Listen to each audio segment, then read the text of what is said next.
Hello, it's Herds, of course. Just trying to go back in the chair for once.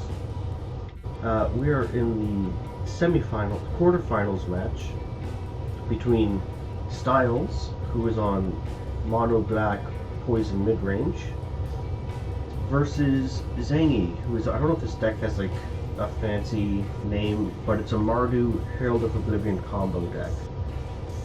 Or Crate Ground Crusher. Basically, it gives big creatures double strike and haste and trample to one-shot their opponent. Styles, being the higher seed, has chosen to go first, and both players have moved to 6. Now I feel like in this matchup, I'm leaning towards giving the advantage to Styles if Styles is able to land a Infectious Ego. Because as a Mardu deck, a lot of Zangy's removal is... well, there isn't much removal to begin with actually, but what there is tends to be damage based. And as a 4/4 Infectious Ego is harder to kill. Though actually looking at this now,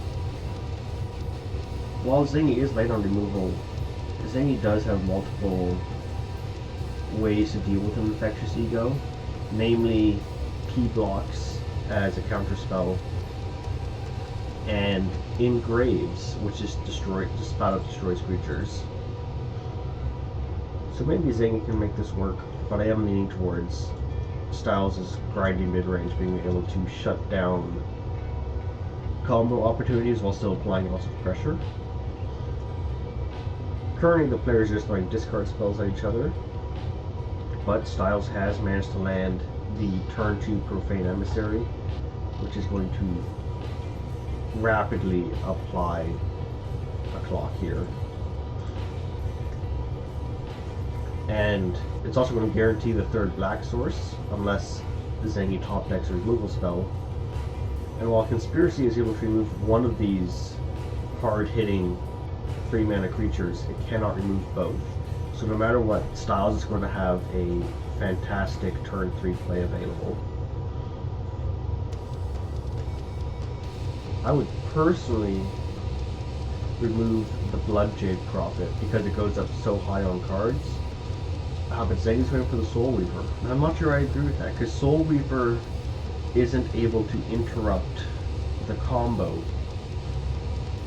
And it digs a lot slower than Bloodjade does at a much higher life cost. Oh, but Zangy gets the quote-unquote... this isn't removal, it's a second discard spell. So it can get rid of both of the high-value targets,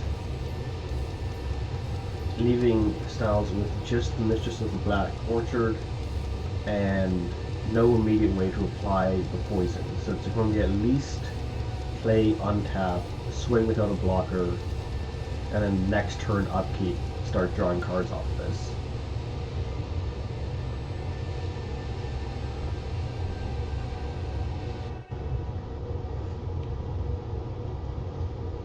Especially since Styles wants to get the Polypus to apply the pressure, so thus no way to top deck, say, a Mind Falters or something else that can apply the poison quickly. Still, this is a lot of life total pressure, and Zangy is sitting on a hand with 2 lands and an uncastable creature.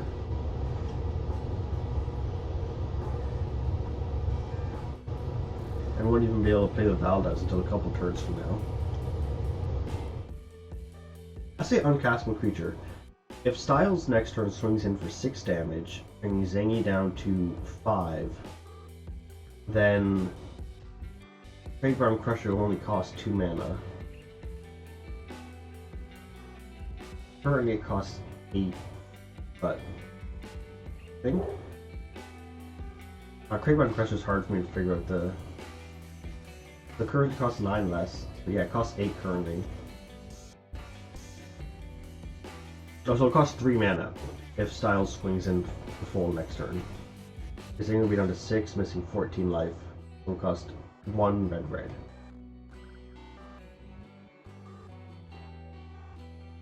That being said, Zangy did draw the Unrivaled Fireweaver. I'm not sure if there's any decent removal spells to grab with this right now.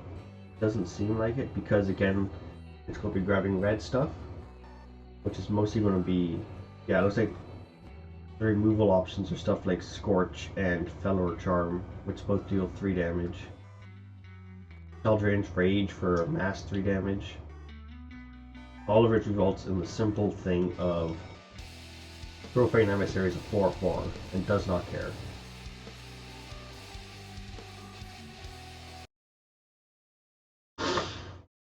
Oh, fuck me.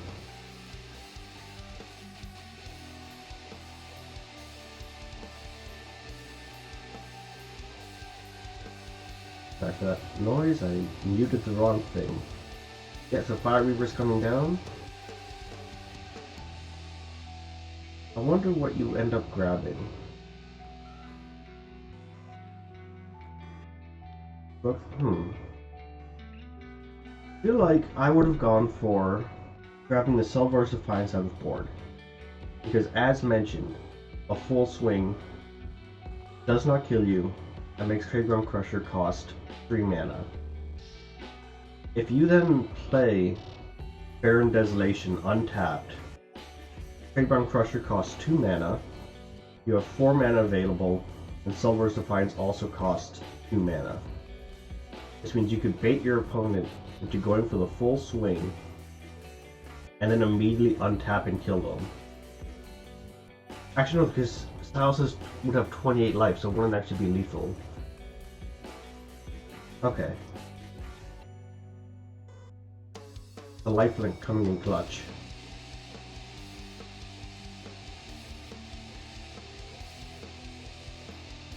So your Mistress to the Black Orchard is useless until you poison the opponent. So with that in mind, I think you're fine offering the trade. Yep. Offering the trade, because if Zangy does let it through... I'm surprised Emissary isn't attacking. I guess you want to keep the, so you have the lifelink and the blocker, but it's at 28 life, it's impossible for Zangy to one-shot kill you, no matter how low they are. I'm also surprised Styles didn't follow up with the Soulbreaker, because then on your next turn you threaten lethal unless something comes down. Unless, oh, because Styles knows about the Cragground Crusher. So Styles knew about the Cragground Crusher, didn't want to turn it on. Okay. But you still want, I feel like you still want Soulbreaker down in order to threaten this immediate kill. Because then you force the opponent into playing Valdez as opposed to Provoke the Gods, and things like that.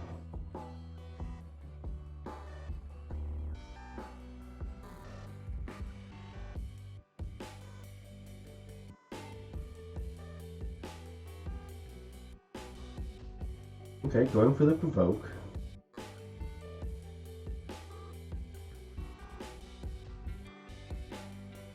Life Penguin seems risky. I guess it's not as if Styles' deck has direct damage.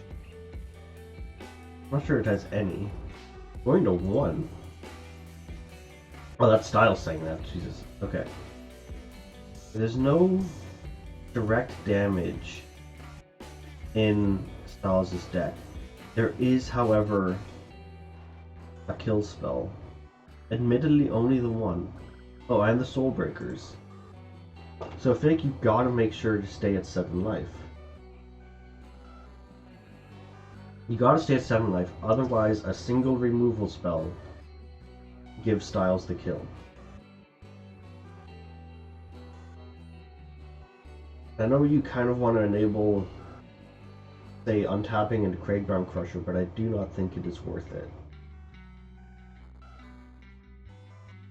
Unless I'm mistaken, missing 13 life.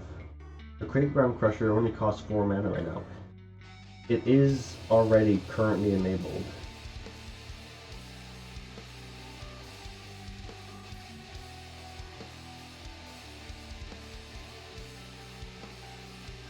And if you really want to like give yourself the option of playing 2 Crate Ground Crushers on your next turn, all you need to do is grab another Shock Fetch. Bring yourself down to 5, then they both cost 2 mana. Shock Fetch can grab your 4th red source. Yeah, so I agree with Zangy here. Definitely don't pay any life here.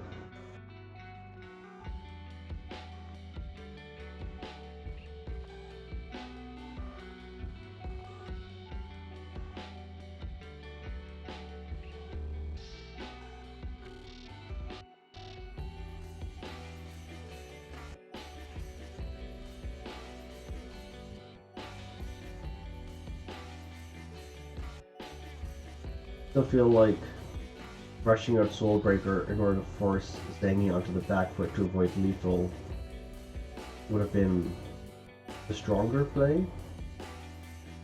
But at this point, keeping back Soulbreaker, like basically would have avoided the situation to begin with. But the fact you have Soulbreaker now still gives you some play, even if these Crushers come down. Because you are going to force the Fire Reaver block on your next swing. And then when the Crushers come down, you can remove one of them with Soulbreaker. And the other one will be forced to oh.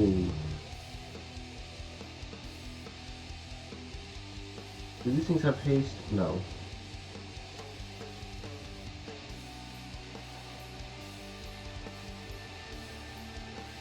So, if Zangy is able to survive the next 2 of Styles' turns, Zangy's in a good spot. But that's a pretty big ask with the amount of pressure Styles is able to put out right now. Now, does Styles go for the Shock Fetch? No, Herald of Oblivion. Which also doesn't have haste, but will be a big body.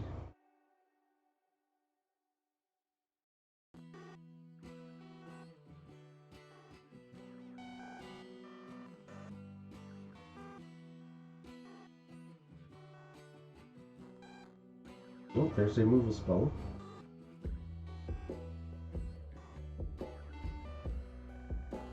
And see, at this point now, actually, I'm much less concerned about Styles being able to deal with these Crushers.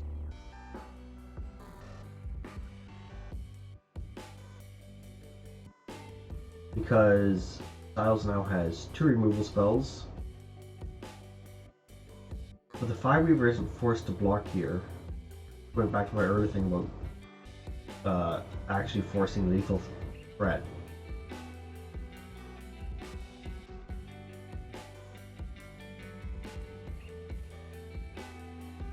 On one hand, you kind of want to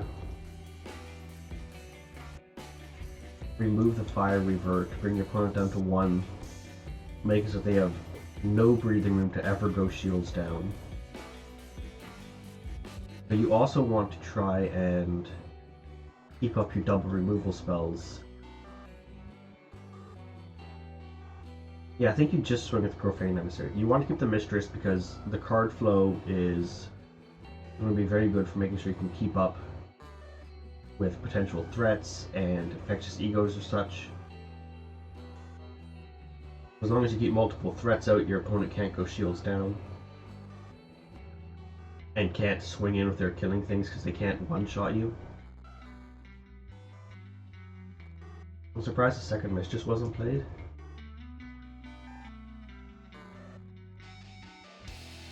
Styles asking if they die, but they have far too much health to die.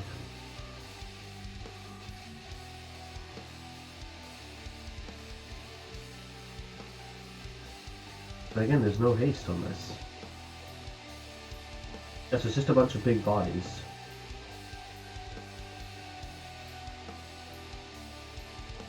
Unfortunately, Fire Reaver still being alive means you cannot guarantee you move the 2 big bodies. But you can remove at least one of them.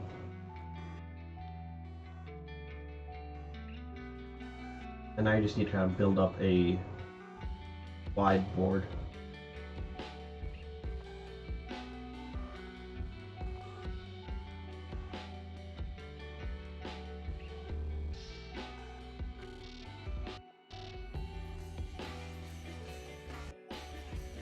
so if you untap, play Soul Breaker, remove from the Fire Weaver, get down to 1 blocker. But you can't throw any lethal off of that. And then Zangy just untap into the Splendid Leap.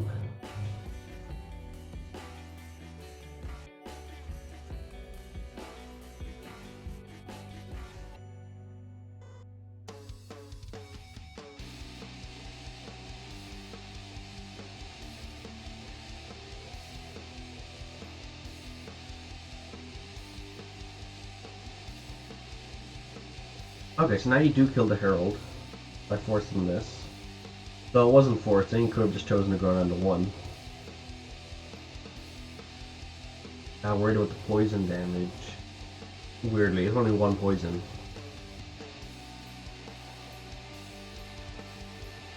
Okay. So Styles has at least put off the Graveground Crusher swing.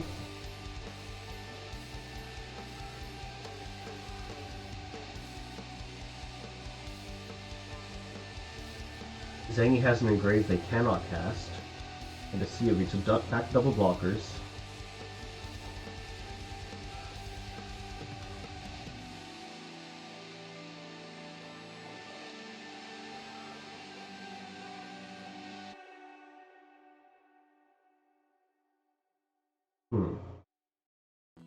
Fortunately, the Mind Fortress will just grab the Engrave. I don't think it blinds through this. You won't have enough mana to... You don't have enough mana for Soul Weaver to kill off the Sea of Idria double spells.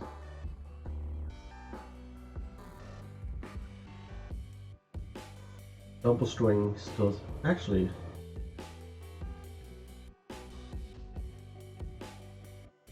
Oh, but there's no way to kill the Crusher. I was thinking, like... You can double swing again, force a double block. Because if they don't double block, or we can just kill with the Drain.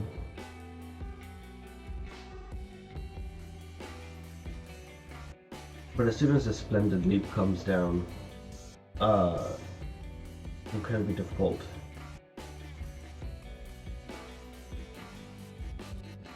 Now, this I'm not sure I agree with. You know your opponent's tapped out, so you don't need to worry about any interaction from them. Yeah, so if you're going for the Drain to 1 play, you 100% do that post-combat. You want to give Zangy the opportunity to think, okay, I can leave Save... Actually no, because then Save Aid will just kill them. But...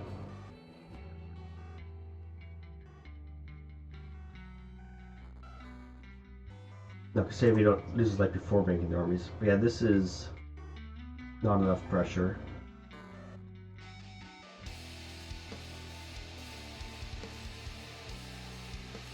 Because now Zangy's going to gain the old 20 life.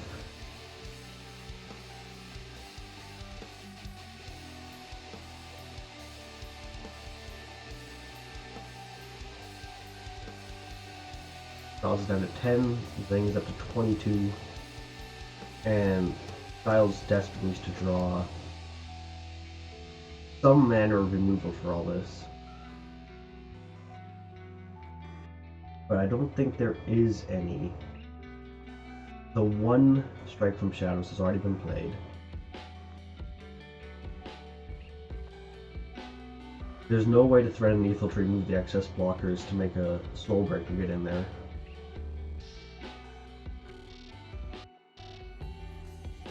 The only thing you have going for you is lots of lifelink, as long as you throw enough bodies in front of the trade ground turn.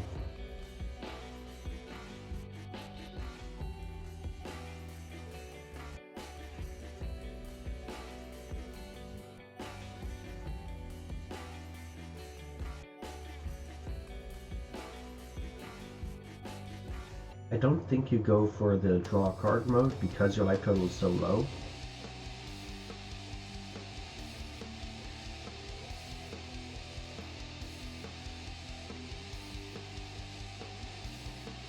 You want to make sure you have to throw as few bodies in front of this Craig Brown. Okay, yeah. I'm not going for the card draw. Keeping the life total high, so you need to put one toughness in front of the Crusher.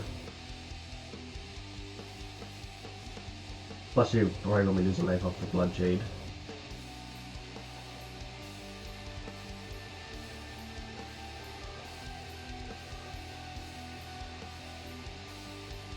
Two life probably taking the removal. That way if your opponent whiffs on a creature top deck.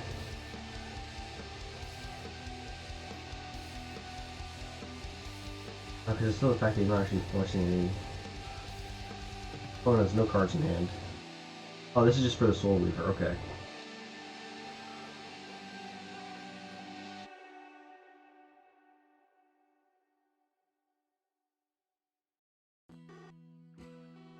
Of course, COV's still going to live. No reason to block with it. Might have been to put the Master Muslim counter on Craig Bound just to reduce that body. Because it's not a likely thing, but you could theoretically just slowly shrink that thing down.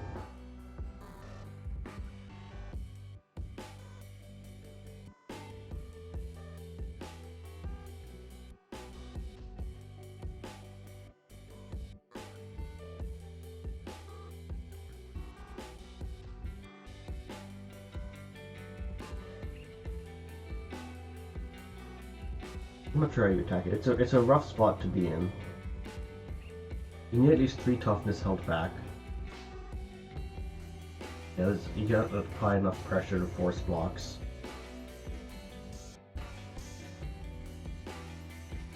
So Zangy gets another soldier. Soldier can be moved by Infectious Ego into Soulbreaker. So that by the time Soulbreaker ETB happens, there's only one. Ah, Inked Summoner, that's unfortunate. Oh, that's too much mana anyway. Styles needs to draw multiple deep cards here.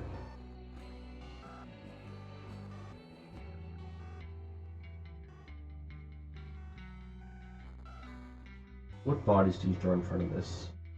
That's 2 toughness. Need 2 more toughness, I believe.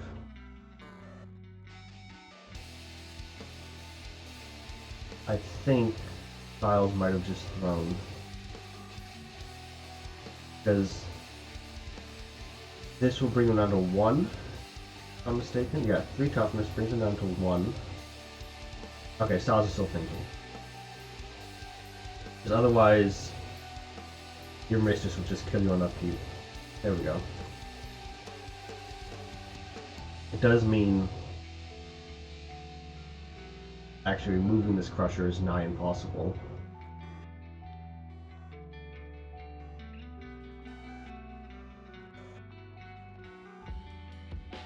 Okay, keeping the Soulbreaker.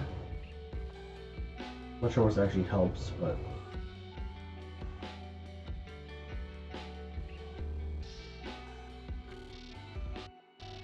because this Inked Summoner is going to come down.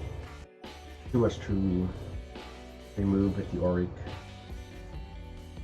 I think this game is just locked. Oh, or play Valdez. Either way.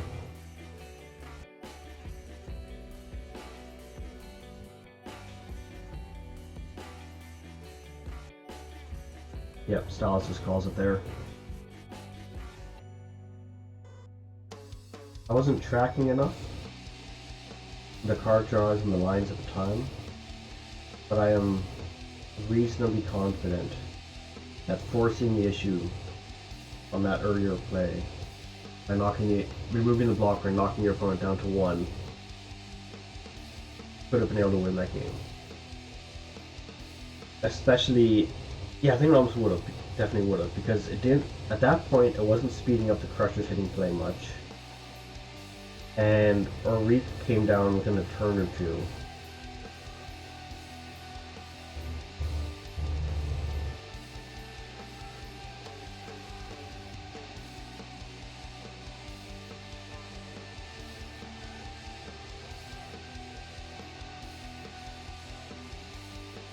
Yeah, I think there's definitely the opportunity to just force the issue, bring your opponent down to 1, then any Auric kills.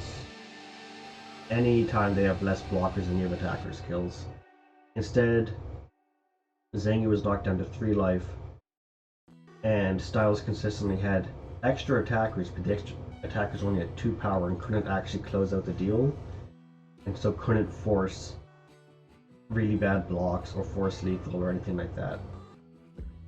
Plus the Auric ahead of combat, as opposed to hoping the opponent keeps COV'd up, goes down to 1, and then you can Auric kill. Zangy keeps 7, Styles has mulled to 6. And so far, I am not seeing any sideboard cards. Beyond potentially, I imagine Styles must have brought him the 2 extra strikes from board. So in theory, this could be a sideboard card, but no confirmation yet.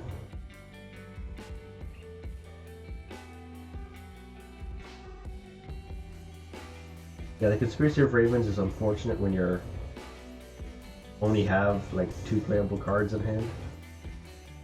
Oh, but Zangy actually doubles the Raven. Valdez is still there.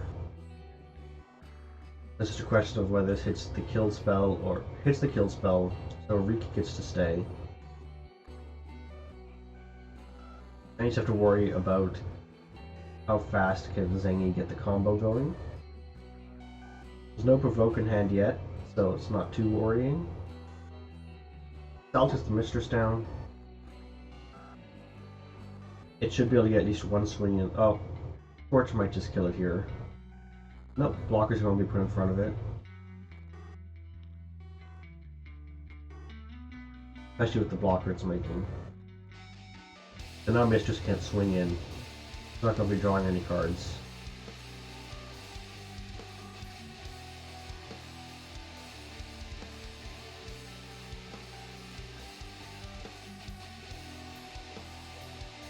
Yeah, I don't know why Zangy's going for the cat. Zangy's only lost 2 life this turn.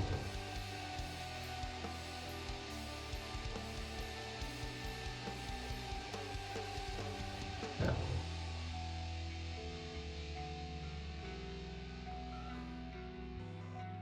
I might just slam or Reek here, yeah. Start trying to value your opponent out.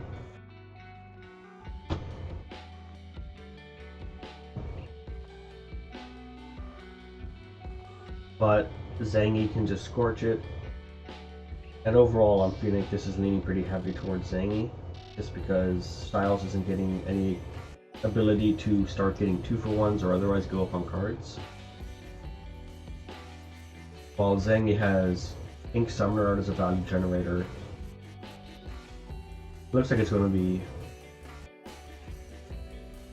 I wonder if Zangy just taps the Precipice for no mana, yeah. Just to hit the 4 life threshold, and thus make it 3-3.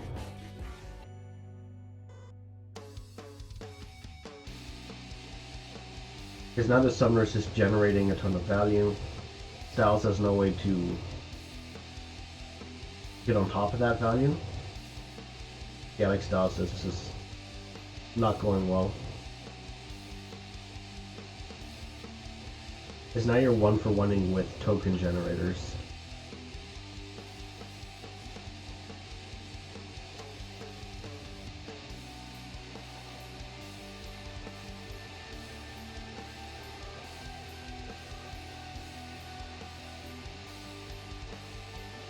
Because this turn, Zangy can get another cat by playing Ale and having Ale deal 2 damage to face. There's 1 life. Ale uptick killing a Soulbreaker, deal 2 damage to face, that's up to 3 life. And then play the Conspiracy off the Crumbling Precipice, that's 4 life. Get another cat.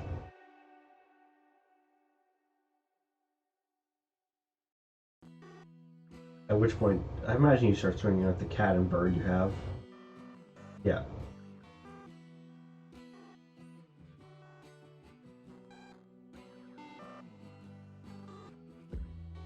Yeah, I don't see how Styles ever comes back from this sport. Oh, that's so unfortunate. Like, honestly, this hand would have been decent if, say, instead of Auric, you had the Mind Falters, and your opponent's been poisoned this whole time.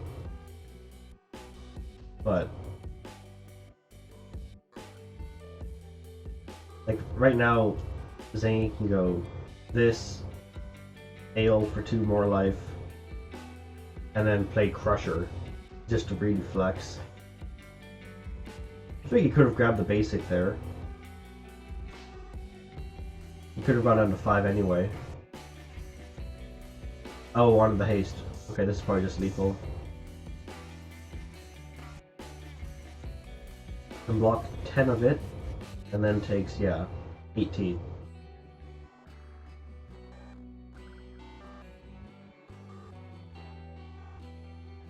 That was a fast, yeah, none of these top decks would have helped either. This was just a bit of A plus B falling apart for Styles.